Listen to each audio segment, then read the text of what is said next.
ទី1នេះឈ្មោះកានបញ្ញាជំរាបសួរលោកគ្រូពីចម្ងាយខ្ញុំមានសំណួរមួយសួរលោកគ្រូថាអ្នកដែលចាញ់បោកគេមកពីកម្មឲ្យផលឬមកពីយើងលោភលន់ខ្លួនឯងលោកគ្រូសូមអរគុណលោកគ្រូ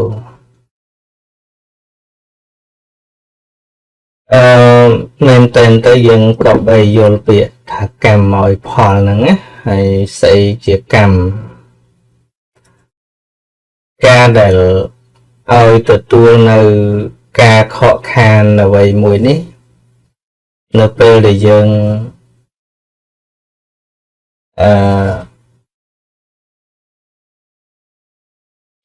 គិតថាដោយអំណាចកម្មណាមួយវាឲ្យផលហ្នឹងគឺយើងគិតតែកម្មអតីតកាលទៅមកទៅហើយកម្មហ្នឹងអតីតជាតិទៅទៀតប៉ុន្តែយើងបានជាភ្លេចរំលងថាភាពលោភលន់ដែលកំពុងតែលោភលន់ហ្នឹងជាកម្មដែរយើងភ្លេចនឹងរបស់ហ្នឹងថាជាកម្មដែរអញ្ចឹងកម្មវាមានកម្មអតីតក៏មានកម្មនៅក្នុងបច្ចុប្បន្ននេះក៏មានអញ្ចឹងភាពលោភលន់ទៅនៅក្នុងរឿងអ្វីមួយរហូតដល់ត្រូវគេបោកបញ្ឆោតបានហ្នឹងតួលោភលន់នឹងឯងក៏ជាតួកម្មដែរតែគ្រាន់តែថាវាជាកម្មនៃបច្ចុប្បន្នជាតិហ្នឹងពីព្រោះតួលោភលន់ហ្នឹងបើយើងសិក្សាមើលនៅក្នុងអកុសលចិត្តដែលជាលោភៈមូលចិត្តនិយាយពីឫសគល់នៃអកុសលមូលទាំង3ហ្នឹងគឺជាលោភៈមូលណា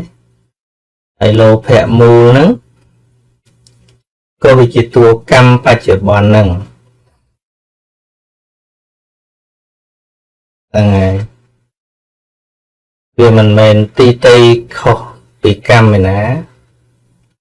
វិបាកដែលត្រូវទទួលមានមកពីមុនក៏មានរីឯ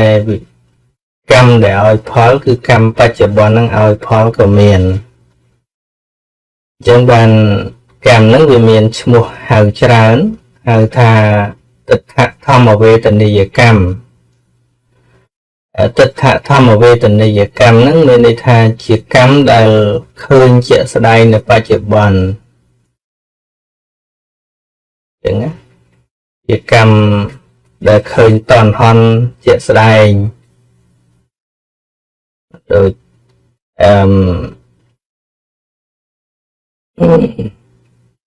ព្រះអង្គសម្ដែងនៅក្នុងរឿងនាងសមាវតីឯនេះគឺអំពីទោសដែលឲ្យផលជាក់ស្ដែងនេះគឺមានក្នុងបច្ចុប្បន្នហ្នឹងទាំងអំពើល្អទាំងកម្មល្អទាំងកម្មអាក្រក់ហ្នឹងមានមួយចំណែកឲ្យផលបច្ចុប្បន្នបាទដូចជាសេចក្តីប្រឹងប្រែងសិក្សារៀនសូត្រផ្លូវលោកផ្លូវធម៌អីចឹងហើយឬក៏យើងសិក្សាប្រតិបត្តិពធបច្ចុប្បន្នមានន័យថាជាការសាងកម្មបច្ចុប្បន្នហ្នឹងហើយនៅពេលដែលមានសតិស្មារតីអាចទទួលដោះស្រាយរឿងរ៉ាវអ្វីមិនធ្វើឲ្យជីវិតនឹងមានទុក្ខខ្លាំងទៅបាននោះគឺជាកម្មបច្ចុប្បន្នជាកុសលកម្មបច្ចុប្បន្នណាតែវាមានកម្មអតីតនឹងជ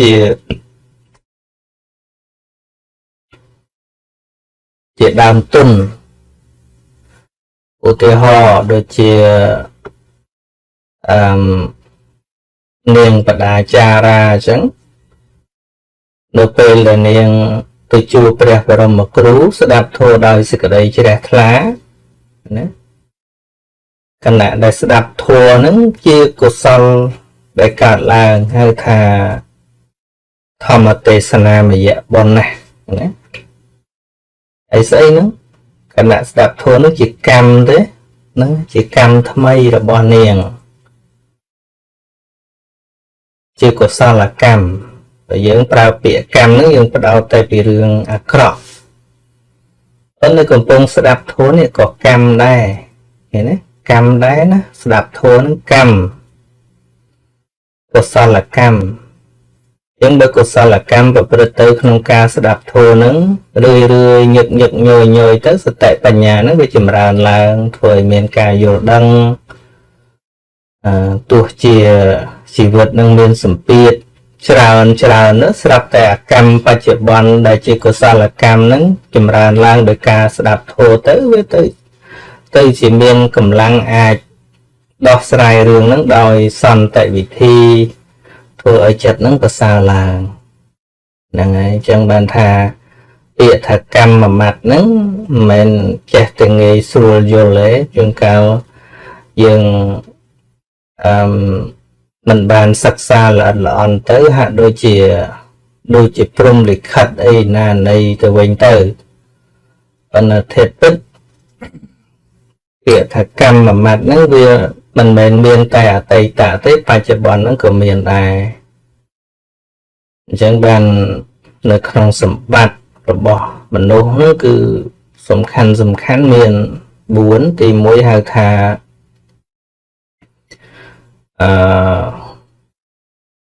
គតិសម្បត្តិ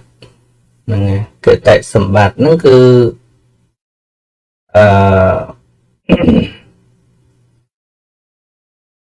បានបដិសន្ធិសម្បត្តិគឺតួបដិសន្ធិជាមនុស្សឬក៏ជាទេវតាអានឹងជាសម្បត្តិមួយគ្មានទីកន្លែងដាក់លក់ទេយើងបានមកនេះល្អណាស់ហើយអានេះល្អសម្រាប់ដំណើរសង្សារវដ្តណាមិនមែនដំណើរចិញ្ចាទុកទេដំណើរសម្រាប់សង្សារវដ្តហ្នឹងគឺបានសម្បត្តិជាមនុស្សឬក៏ថាជាទេវតាហ្នឹងល្អណាស់ហើយទី2ឧបតិសម្បត្តិគឺបានអវយវៈពេញបរិបូរណ៍កើតមកមានលក្ខណៈគ្រប់គ្រាន់មិនពិការស្មារតីទាំងអវយវៈអីជាដើមហ្នឹងជាសម្បត្តិអញ្ចឹងសម្បត្តិទាំងពីរនេះគឺកម្មអតីតសិក្សាតែមិនមែនតកតួនឹងកម្មបច្ចុប្បន្នទេពួកយើងមិនដឹងថាទៅជ្រើសរើសសាលរើឬក៏ផ្ទៀងផ្ទាត់យ៉ាងម៉េចយកទៅកំណើតល្អអីយ៉ាងម៉េចហើយ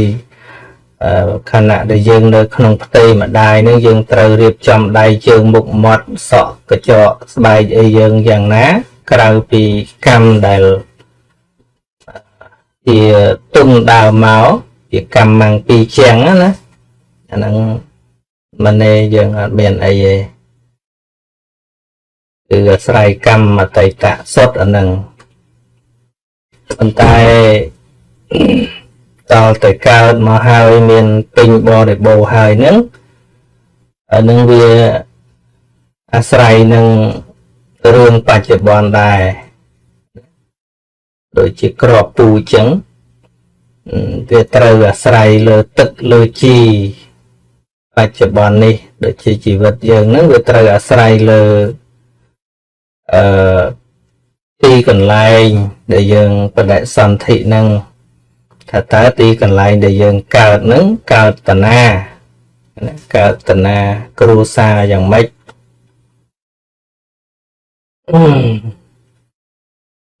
បើយើងកើតក្នុងសង្គមមួយដែលផឹកស្រាគ្រប់តែគ្នាហ្នឹងងាយទេដែលយើងអាចគិតពីរឿងផឹកស្រាគ្រឿងស្រវឹងហ្នឹងបានឬថាយើងកើតមកក្នុងសង្គមមួយហ្នឹងហើយលោតែគ្រួសារយើងប្រមឹកអ្នកផឹកគ្រឿងស្រវឹងគ្រប់តែគ្នាងាយទេដែលថាយើងគិតពីគ្រឿងស្រវឹងបានងាយទេវាអញ្ចឹងវាពាក់ព័ន្ធនឹងកន្លែងយើងកើតគ្រួសារយើងកើត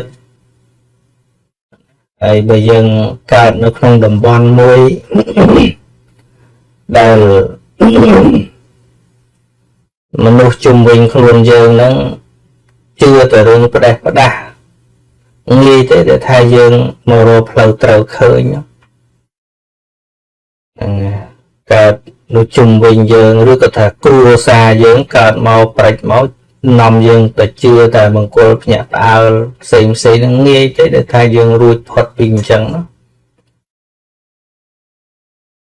ចឹងបានសម្បត្តិមួយទៀតហ្នឹងគេហៅថាកាលសម្បត្តិហ្នឹងគឺតែកើតមកជួបពេលវេលាដែលមិនមានសង្គ្រាមមិនមានភ័យអន្តរាយឬថាកើតមកក្នុងតកូលសម្មាទិដ្ឋិពួកនឹងសម្បត្តិធំណាចឹង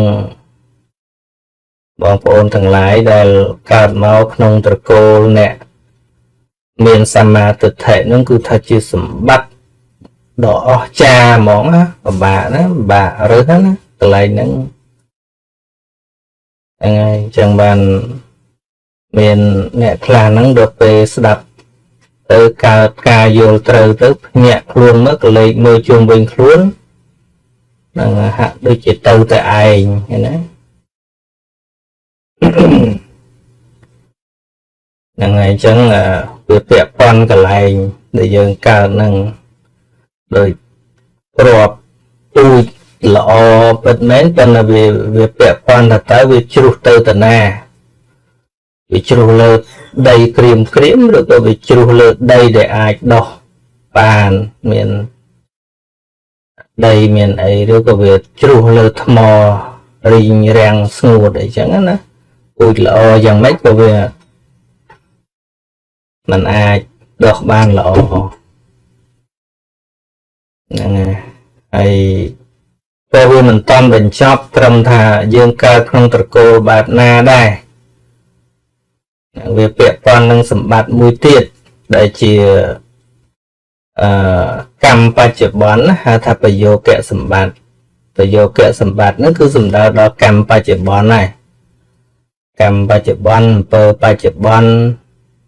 ការងារបច្ចុប្បន្នការគិតការនិយាយការធ្វើបច្ចុប្បន្នហ្នឹងអាហ្នឹងខ្លាំងហ្មងណាដូចក្របពូជអញ្ចឹងណាក្របពូជអាពូជពេញទឹកមកពីមុនហ្នឹងវាល្អហើយប៉ុន្តែបើទោះជាមកដាក់ចំដីដែលល្អហ្នឹងក៏វាល្អហើយប៉ុន្តែសំខាន់វាមានការថែរក្សាមានការដាំមានការជ្រោយដាក់ជីអីត្រឹមត្រូវឬអត់អញ្ចឹងអំពើគឺការដាំបច្ចុប្បន្នហ្នឹងវាជាកម្មបច្ចុប្បន្នហ្នឹងឯងហ្នឹងហើយចឹងហើយបានយើងឃើញតែកើតក្នុងគ្រួសារតែមួយក៏ប៉ុន្តែបើប្រយោគខុសគ្នាប្រយោគហ្នឹងមានន័យថាកម្មខុសគ្នាណាកម្មខុសគ្នាចាប់ផ្ដើមគិតចាប់ផ្ដើមនិយាយចាប់ផ្ដើមធ្វើខុសគ្នាលទ្ធផលប្រកបជាខុសគ្នាអញ្ចឹងការធ្វើការនិយាយការគិតបច្ចុប្បន្នហ្នឹងក៏ជាកម្មបច្ចុប្បន្នហ្នឹងដែរណាហ្នឹងហើយបើធ្វើខុសបច្ចុប្បន្នហ្នឹងឧទាហរណ៍ដូចជាទៅលួចទៅឆក់ទៅប្លន់ទៅសម្លាប់គេអីចឹងទៅកម្មបច្ចុប្បន្នហ្នឹងនៅពេលខ្លះវាឲ្យផលជាក់ស្ដែងត្រូវគេចាប់ត្រូវគេចងត្រូវគេតាមប្រហារវិញអីចឹងឬក៏ត្រូវច្បាប់ដាក់ទុកទោសទណ្ឌអីចឹងទៅវាជាទោសនៃកម្មបច្ចុប្បន្នហ្នឹងដែលឲ្យផលនឹងផ្នែកអាក្រក់បើផ្នែកល្អហ្នឹងហើយបំពេញសេចក្តីល្អសិក្សារៀនសូត្រចេះដឹងទៅក៏អាចធ្វើឲ្យជីវិតហ្នឹងបានប្រសើរឡើងដោយប្រយោគបច្ចុប្បន្នហ្នឹងតែម្ដង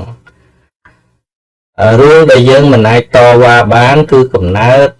រូបរាងកាយមុខមាត់យ៉ាងម៉េចមកពីមុនណា